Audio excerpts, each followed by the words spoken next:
Hello dear students, welcome back. मैं Anil sir आज आपके लिए एक बहुत ही खास वीडियो लेकर आया हूं। इस वीडियो में हम लोग चर्चा करेंगे कि कैसे हम लोग हिंदी के सेंटेंस को अंग्रेजी में ट्रांसलेट करते हैं। अंग्रेजी और हिंदी दोनों का कॉम्बिनेशन क्या है, हिंदी को अंग्रेजी में बनाते कैसे हैं, बेसिक रूल सीखेंगे। क्योंकि अक्सर करके लोग क्या कहते हैं कि जो बच्चा होता है प्रेजेंट इंडेफिनिट टेंस का रूल पूरा याद कर लिया। अब पूरा रूल याद करने के बावजूद क्या पता कि वो ट्रांसलेशन ही नहीं बना पाता है। तो ट्रांसलेशन वो क्यों नहीं बना पाता है? क्योंकि उसे एक बहुत ही बेसिक चीज नहीं पता होती है। और उसी तीन चीज जो बेसिक के हैं, अगर वो तीन चीज वो सेंटेंस में से छाड़ना जान जाए तो तुरंत वाक्य को हिंदी से अंग्रेजी में ट्रांसलेट कर सकता है। और वो तीनों चीज कौन से हैं? देखिए, पहला है वर्ब, यानी सबसे पहले हमें सेंटेंस में पता लगाना है कि वर्ब कहां पर लिखा हुआ है। दूसरी चीज है सब्जेक्ट। इसके बाद हमें सेंटेंस में पता करना है कि सब्जेक्ट कहां पे लिखा हुआ है। और इसके बाद तीसरा है ऑब्जेक्ट, कि ऑब्जेक्ट कहां पर लिखा हुआ है। तो इस वीडियो में हम इन तीनों का पता किसी भी सेंटेंस में कैसे लगाते हैं ये सीखेंगे। तो इसके लिए हम एक सेंटेंस लिखते हैं हिंदी में। सेंटेंस लिखा कि वह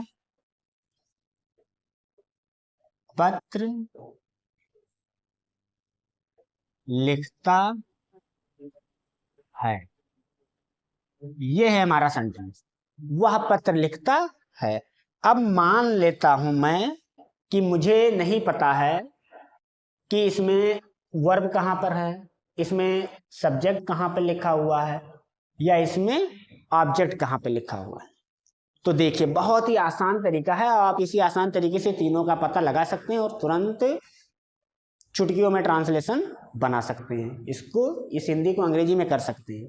तो सबसे पहले हम आते हैं वर्ब पर।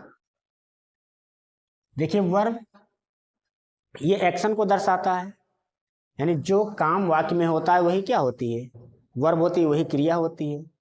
अब हमें सेंटेंस में इसका पता कैसे लगाना है? तो वर्ब के लिए बहुत आसान चीज, जो देखिए ध्यान रखिएगा, जो वर्ब होती है ये हिंदी के वाक्यों में, हिंदी के वाक्यों में वर्ब अर्थात क्रिया हमेशा वाक्य के अंत में लिखी होती है, अंत में लिखी होती है, या कह सकते हैं कि अंत में होती है। यानी हम जिस वाक्य को अंग्रेजी में ट्रांसलेट करने वाले हैं, सबसे पहले उस वाक्य को पढ़ेंगे और पढ़ने के बाद देखेंगे कि इस वाक्य में सबसे अंत में कौन सा शब्द लिखा हुआ है। तो सबसे अंत में इसमें शब्द क्या लिखा हुआ है बच्चों? लिखता है। क्या लिखा हुआ है? लिखता है। वह पत्र लिखता है। अब यहां पर हमें लास्ट का शब्द देखना था, तो लास्ट का शब्द क्या हो गया? लिखता है। तो ये लिखता है इस वाक्य की क्या हो गई? क्रिया हो गई। लिखता है ये इस वाक्य का क्या हो गया? वर्ब। ये वर्ब का पता लगाएं, यानी कोई भी सेंटेंस हो अगर हिंदी में लिखा है तो उसका जो वर्ब होगा वाक्य के कहां होगा? सबसे लास्ट वाला शब्द होगा। अब हमें पता करना है सेकंड नंबर पर कि सब्जेक्ट। अब देखिए, अभी ये सेंटेंस लिखा हुआ था और हमें यही नहीं पता था कि इसमें वर्ब क्या है, सब्जेक्ट क्या है, ऑब्जेक्ट क्या है। मान लिया हमें तीनों नहीं पता है। एक चीज हमने पता किया कि वर्ब हमेशा वाक्य कहां लिखा होता है? अंत में। तो अब एक शब्द हमारे पास मिल गया है कि क्या लिखता है, और ये क्या हो गया? वर्ब। लिखता है ये क्या हो गया? वर्ब। अब हम इसी वर्ब से, ये जो वर्ब लिखा है इसी वर्ब से हम पूछेंगे और यही वर्ब हमारा बताएगा कि इस वाले वाक्य में सब्जेक्ट क्या है, इस वाले वाक्य का कर्ता क्या है। यही शब्द क्या करेगा? बताएगा। कैसे? देखिए, लास्ट में लिखा है वो हमारा वर्ब हो गया। ये बात हमेशा हमारे माइंड में होनी चाहिए कि जो हिंदी में जो सेंटेंस लिखा है उसके लास्ट वाला शब्द क्या है, वर्ब है, क्रिया है। और इसी क्रिया से हम पूछ करके हम लोग सब्जेक्ट का पता लगा लेंगे। कैसे? तो देखिए सब्जेक्ट का पता कैसे लगाते हैं, इस प्रकार से। देखिए सब्जेक्ट का पता लगाने के लिए, सब्जेक्ट का पता लगाने के लिए वर्ब से कौन, वर्ब से कौन, इसकी इंग्लिश क्या होती है, हु, यानी कौन या हु लगाकर प्रश्न पूछते हैं। हु लगाकर क्या पूछते हैं, प्रश्न पूछते हैं। और उत्तर में जो मिलता है, उत्तर में जो मिलता है वही उस वाक्य का सब्जेक्ट होता है। यानी कितना आसान तरीका है। वर्ब ही बताएगा वाक्य का सब्जेक्ट कौन है, क्योंकि हमें वर्ब का पता लग चुका है, वर्ब है, लिखता है। और सब्जेक्ट का पता लगाने के लिए वर्ब से कौन अर्थात हु लगा करके क्या पूछ डालो, क्वेश्चन पूछ डालो। देखिए ये वर्ब लिखा था, या मैंने लिख दिया। अब हम इसके सामने हु लिखते हैं अर्थात कौन लिखते हैं क्वेश्चन बनाने के लिए। तो यहाँ पर ये देखिए मैंने लिख दिया क्या, कौन। अब यही एक क्या बन गया, क्वेश्चन बन गया कि कौन लिखता है। ये हमारा एक क्या बन गया, ये एक क्वेश्चन बन गया। अब जिस वाक्य में हम सब्जेक्ट का पता लगाना चाहते हैं इसका उत्तर उसी वाक्य में लिखा है, इसी वाक्य में इसका उत्तर क्या है लिखा है। देखो पढ़ते हैं क्वेश्चन, कौन लिखता है, उत्तर में हमें क्या मिला, वह पत्र लिखता है। अर्थात लिखने का काम कौन कर रहा है, वह। तो इस क्वेश्चन का जो आंसर था वो हमें क्या मिला, वह। तो ये वह शब्द वाक्य का क्या हो गया, सब्जेक्ट। क्या हो गया, सब्जेक्ट। बहुत ही आसानी से आप पता लगा सकते हैं, कोई भी वाक्य हो, वर्ब के सामने क्या लिख दो, कौन, और उसका उत्तर उसी वाक्य में मिल जाएगा। और जो शब्द उत्तर में आएगा वही हमारा वाक्य का क्या, वही उस वाक्य का क्या हो जाएगा, सब्जेक्ट, यानी कर्ता हो जाएगा। अर्थात ये इस वाक्य का क्या है, सब्जेक्ट है वह। और वर्ब हमारा वाक्य के अंत में होता है, ये बात बिल्कुल माइंड में हमारे होनी चाहिए। अब हम पता लगाते हैं कि ऑब्जेक्ट, कि ऑब्जेक्ट का पता कैसे लगाते हैं। अब देखिए अभी हमारे पास केवल एक चीज था कि वर्ब वाक्य के लास्ट में होता है, और वर्ब से पूछ करके हमने पता लगा लिया क्या, सब्जेक्ट। अब तो हमारे पास दो लोग हो गए। अब हम दो चीज जानते हैं। दो चीज क्या जानते हैं, एक तो जानते हैं कि सब्जेक्ट क्या है इस वाक्य का, वह। और दूसरा वर्ब जान गए, वर्ब वाक्य का क्या है, लिखता है। वर्ब क्या हो गया, लिखता है। अब इन दोनों से पूछेंगे और ये दोनों बताएंगे कि वाक्य का ऑब्जेक्ट क्या है। यही दोनों से पूछ करके हम लोग जान जाएंगे। कैसे, देखिए ऑब्जेक्ट का पता ऐसे लगाते हैं कि ऑब्जेक्ट का पता लगाने के लिए सब्जेक्ट या वर्ब दोनों को मिला लेते हैं, या डायरेक्ट ऐसे भी कह सकते हैं वर्ब से, लेकिन यहाँ पे हमने दोनों लिख दिया है। ऑब्जेक्ट का पता लगाने के लिए वर्ब से क्या या किसे, क्या या किसे, अर्थात व्हाट या हुम, व्हाट या हुम लगाकर प्रश्न पूछते हैं। क्या करते हैं, प्रश्न पूछते हैं। उत्तर में जो मिलता है, उत्तर में जो मिलता है वही वाक्य का ऑब्जेक्ट होता है।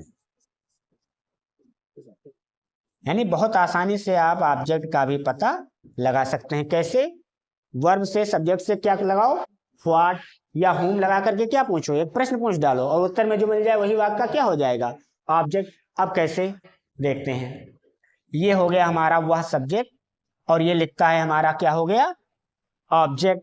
अब हम यहाँ पर क्वेश्चन बनाते हैं सब्जेक्ट और वर्ब दोनों को मिला करके। तो यहाँ पर एक क्वेश्चन बनाया मैंने कि वह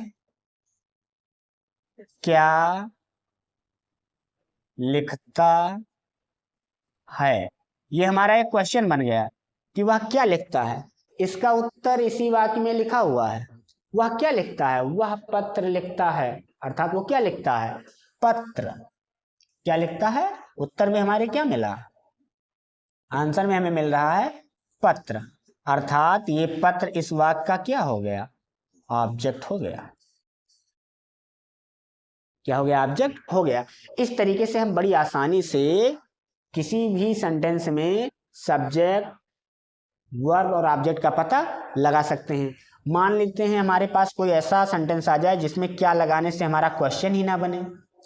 तो अगर क्या लगाने से क्वेश्चन ना बने तो हमारे पास शब्द है किसे या किसको, इसे लगा करके बनाएंगे और उत्तर में जो आएगा वो हमारा क्या हो जाएगा? ऑब्जेक्ट। मतलब इन दोनों शब्दों को याद रखना है। इसके लिए एक एग्जाम्पल लेते हैं।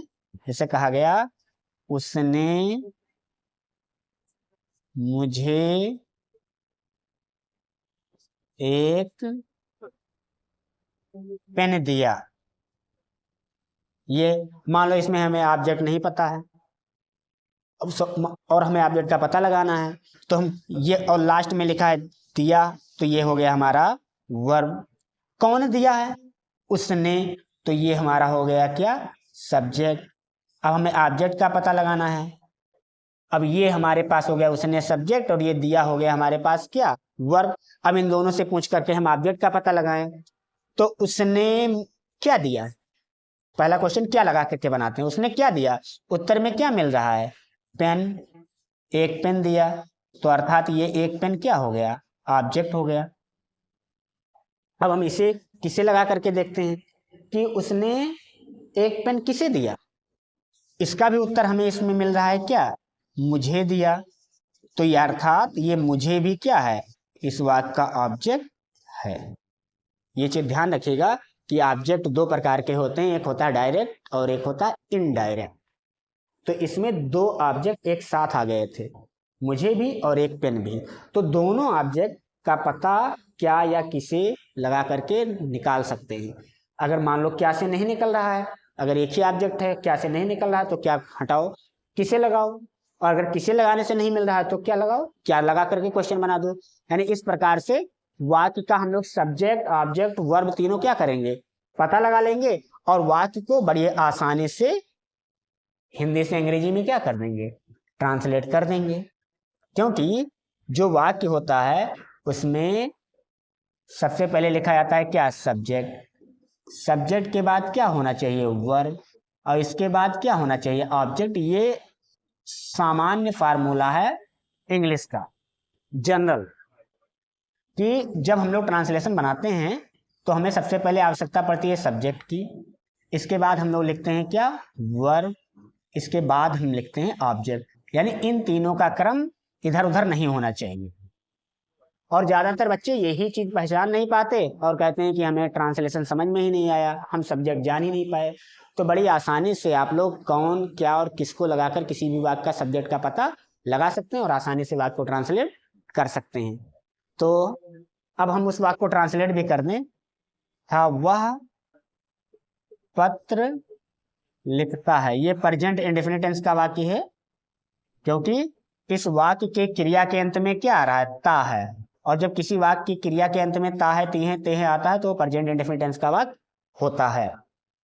प्रेजेंट इंडेफिनिट टेंस में है की इंग्लिश इज एम आर नहीं लिखी जाती, यानी इस है की अंग्रेजी नहीं लिखेंगे।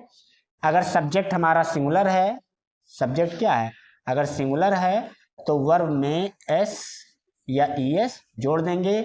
ये किसके लिए? सिंगुलर सब्जेक्ट के लिए। और अगर सब्जेक्ट क्या है? प्लूरल है तो केवल वर्ब का फर्स्ट फॉर्म लिख देंगे। बस हमारा वाक्य क्या हो जाएगा? ट्रांसलेट हो जाएगा। तो सबसे पहले देखिए हम सब्जेक्ट लिख रहे हैं, वह की अंग्रेजी क्या लिख दिया? ही। अब हमें देखिए फार्मूला क्या कहता है? वर्ब लिखो। वर्ब हमें लिखना है लिखता है। लिखने की अंग्रेजी क्या होती है? राइट। अब यहाँ पर देखिए ये एक वचन का है तो इसको यस जोड़ दिया, क्या हो गया? राइट्स। इसके बाद देखिए अब हमें ऑब्जेक्ट लिखना है। वह क्या लिखता है, उत्तर में आया क्या, लेटर, पत्र। तो ये हो गया हमारा क्या, ऑब्जेक्ट। अब देखिए वाक्य हमारा ट्रांसलेट हो चुका है। यानी किसी भी वाक्य का आप लोग सब्जेक्ट, ऑब्जेक्ट और वर्ब का पता आसानी से लगाकर वाक्य को तुरंत हिंदी से अंग्रेजी में कन्वर्ट कर सकते हैं। Thank you.